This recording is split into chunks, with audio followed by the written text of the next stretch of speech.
اللہ کی نافرمانی کرتے وقت کبھی تو خیال آیا یار رب نے کتنا دیا ہے، جو مجھے دیا ہے صرف میں اسی کا شکر ادا کروں تو شکر ادا نہیں ہو سکتا، ناشکری زبان پر آ کیسے سکتی ہے، اللہ کے سوا کسی اور سے محبت ہو کیسے سکتی ہے۔ اللہ کی قسم صرف پانی پیتے ہوئے میں سجدہ کروں اور اللہ کی شکر ادا کرتا رہوں تو وہ بھی میں اس کا شکر ادا نہیں کر سکتا کہ کس طرح مجھ جیسے گناہگار کو جو صبح و شام رب کی نافرمانی کر رہا ہے، وہ روز پانی پہنچا رہا ہے، وہ روز پانی ڈیلیور کر رہا ہے۔ یہ منرل واٹر تو اب آیا، جناب تھوڑے بہت لوگ پیسوں کا پانی پیتے ہیں مگر اکثر دنیا میں میجارٹی تمام لوگ جو ہے وہ فری پانی پیتے ہیں۔ ارے جانور کون سا خرید کے پیتے ہیں، ان کو فری پانی مل رہا ہے، پرندوں کو فری پانی مل رہا ہے، پودوں تک میرا رب پانی پہنچا رہا ہے۔ پھر کیوں نہ میری زبان سے میں کہوں فَبِأَيِّ آلَاءِ رَبِّكُمَا تُكَذِّبَانِ، ارے اللہ کی ہم کسی بھی نعمت کو نہیں جھٹلا سکتے۔ اور اب بتاؤ یہ نظام بنانے والا کیا رب کے بغیر کوئی ہے، کیا اللہ کے سوا کوئی ہے، یا یہ سارا نظام خود ہی خود بن گیا ہے؟ یہ پاسبل نہیں ہے، یہ کائنات ہی ہمیں بتا رہی ہے کہ اس پورے کائنات کے اس نظام کو چلانے والا کوئی ہے۔ جبھی تو بے ساختہ ہماری زبان سے نکلتا ہے کہ وہی تو ہے جو نظام ہستی چلا رہا ہے، وہی تو ہے جو نظام ہستی چلا رہا ہے، میرا خدا ہے۔ کیا شان ہے میرے مولا کی۔ تو اے میرے پیارے اسلامی بھائیوں، اچھا اب اگر ہم اپنی باڈی پر غور کریں، اللہ کو پہچاننا ہے نا، اللہ کی تلاش کرنی ہے، ایگزسٹنس آف گاڈ پہ بات کرنی ہے، جناب کہیں اور دور مت جائیں۔ یہ ہماری باڈی خود اللہ کی قدرت کا ایک ایسا کارخانہ ہے کہ عقلیں حیران ہو جاتی ہیں۔ کئی ڈاکٹرز کے بارے میں آیا کہ جناب جب انہوں نے انسانی جسم کو اسٹڈی کی، انسانی جسم کے ایک پارٹ کو اسٹڈی کی تو وہ حیران ہو گئے اور کئی غیر مسلم مسلمان ہوئے۔ ابھی پچھلے دنوں میں ڈینٹسٹ کے پاس گیا تو ڈینٹسٹ نے مجھے میرے ہی دانت کو زوم کر کے ایکس رے پہ دکھایا، کہتا ہے عبدالحبیب بھائی ہمارے ایک بہت بڑے، میں نے اسٹڈی کی کہ ایک بہت بڑا ڈاکٹر تھا جو ڈینٹسٹ، سائنٹسٹ بھی تھا اور ڈینٹسٹ بھی تھا، اس نے صرف ایک دانت پر اسٹڈی کی کہ ہر دانت میں الگ جان ڈالی ہے رب نے۔ ہم جو روٹ کنال کرتے ہیں نا، اپنے دانت کو بے جان کر دیتے ہیں، کنال کریک کاٹ دیتے ہیں کہ کنال باقی نہ رہے، مگر میں نے پوچھا کنالز کیا ہیں؟ بولا ہر دانت میں 3 رگیں آ رہی ہیں، کسی کے ذریعے اس کو خوراک مل رہی ہے، کسی کے ذریعے سینسٹیوٹی مل رہی ہے۔ ہر دانت کے اندر ٹیمپریچر کنٹرول کی صلاحیت ہے، سردی میں بھی دانت کام کرتے ہیں، گرمی میں بھی کام کرتے ہیں۔ آپ ٹھنڈا کھاتے ہیں وہ دانت ایڈجسٹ ہو جاتا ہے، آپ گرم پیتے ہیں دانت ایڈجسٹ ہو جاتا ہے۔ ہر دانت میں یہ سائنس ڈالنے والا کون ہے؟ اللہ اکبر۔ وہ کہتا ہے میں حیران ہو گیا کہ دنیا نے راکٹ بنا لیے، دنیا نے سب کچھ بنا لیا، ایک دانت جیسا رب نے بنایا ہے آج تک وہ سائنس نہیں بنا سکی، پورے جسم کی بات تو اور ہے۔ ارے رب کی کس نعمت کا ہم شکر ادا کریں۔ یہ میری اور آپ کی جو ناک ہے نا، اس پہ بال ہیں، اللہ پاک کی رحمت سے لوگوں کو بعض اوقات فیل ہوتا ہے یہ بال کیوں ہیں، یہ بال بھی رب نے رائے گا نہیں بنائے، یہ وہ فلٹر ہیں کہ دن بھر ہم دھول مٹی میں جاتے ہیں، یہ دھول مٹی کو روکتے ہیں، ہمارے اندر نہیں جانے دیتے۔ کووڈ کے زمانے میں آپ نے ایکسپیرینس کیا ہوگا، کچھ لوگوں نے آکسیجن کی مشینیں لی تھی، ٹھیک ہے، اور وہ ہزاروں روپے کی اور بعض اوقات لاکھوں روپے کی تھی کہ وہ مشین لگاتے تھے، وہ ہوا سے آکسیجن ایکسٹریکٹ کر کے ان کو دیتی تھی۔ مجھے بتاؤ میرے اور اندر آپ کی کون سی مشین لگی ہوئی ہے؟ کتنی دیر سے میں بیان کر رہا ہوں، کئی سانسیں لے چکا ہوں، آپ کئی سانسیں بیان سنتے سنتے لے چکے ہیں، ہوا کو اندر بھی آپ نے لیا ہے، کاربن ڈائی آکسائڈ آپ نے باہر بھی نکال دی ہے اور آپ کے اندر آکسیجن ڈیولپ بھی ہو گئی ہے۔ یہ پورا پلانٹ کہاں لگا ہوا ہے؟ یہ رب نے کیسا پلانٹ لگایا ہے؟ ابھی اپنی باڈی کو دیکھا ہے، دنیا کی ہر مشینری آرام مانگتی ہے، دنیا کی ہر مشینری بیک اپ مانگتی ہے۔ آپ نے دیکھا ہوگا 24 گھنٹے جو ادارے چلتے ہیں اس پہ جنریٹر لگانا پڑتا ہے، بیک اپ UPS لگانا پڑتا ہے، مشین کو کچھ آرام دینا پڑتا ہے۔ کبھی سوچا ہے ہم کتنے سال کے ہو گئے ہیں؟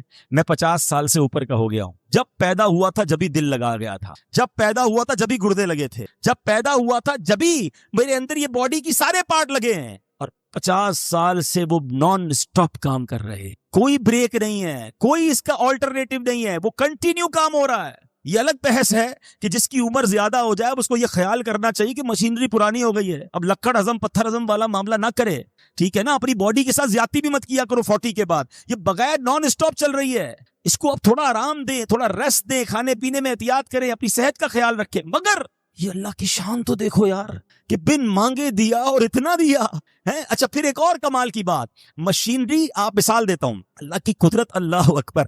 آپ ایک چھوٹا سا مثال کے طور پہ کھلونا بنائیں، بچے بناتے ہیں نا، گاڑی بناتے ہیں تو اس میں چھوٹے چھوٹے ٹائر لگاتے ہیں، چھوٹا سا اسٹیئرنگ لگاتے ہیں، کہتے ہیں ابو دیکھو میں نے گاڑی بنائی ہے، مگر یہی گاڑی جب کسی فیکٹری میں بنے گی تو بڑے ٹائر لگیں گے, ٹرک ہوگا تو اور بڑے ٹائر لگیں گے.